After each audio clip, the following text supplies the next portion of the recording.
call to the member for Warringah. Thank you, Madam Deputy Speaker. I want to raise the issue of the Defence announcement around the partial divestment of HMAS Penguin. HMAS Penguin is far more than a line in the Defence property portfolio. First and foremost, it continues to deliver critical Navy capabilities to Australia. It is also public land with significant environmental, military and cultural heritage, and it forms part of the living fabric of Warringah and the broader Sydney Harbour. On Friday, 8th of May, our community came together at Mosman Art Gallery to raise our views and get some further information from the department. I thank them for coming and for this public consultation, but it felt very much like too little too late, as what was made clear, the decision to partially divest had already been made.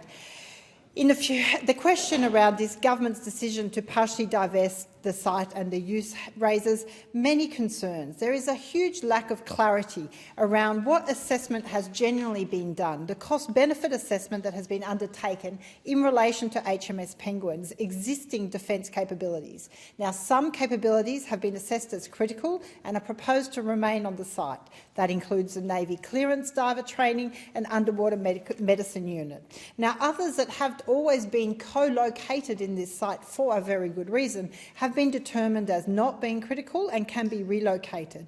But there has been no transparency under the alleged actual cost-benefit of that relocation. What is suspected is there is very little cost-benefit. It's actually a convenience for Defence, and other costs will be incurred in other places. So I've submitted a Freedom of Information request to seek greater transparency about the assessments underpinning this proposal. The community deserves to know how the real costs, the operational impact and the rationale behind breaking up capabilities that have been co-located at HMAS Penguin for a reason. And also, these assets are not held by Defence just as an asset to be sold off to the highest bidder. These are held in trust for the Australian people. That has occurred over a very long period of time, and any decision to partially divest or divest in full has to be really justified.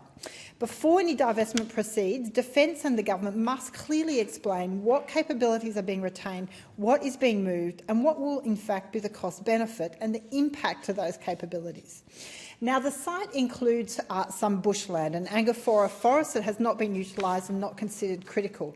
But that doesn't mean it lacks public value. It's remnant bushland, part of the ecological character of Sydney Harbour, and must be protected and conserved. It cannot just be divested and sold to the highest bidder to ensure we have luxury accommodation. So that there is a strong view in the community that Angostura forest should be either put into the New South Wales National Parks or into the Sydney Harbour Trust for conservation. There are many questions in relation to this partially divestment, and I urge the government to provide transparency. Thank you, and I give the call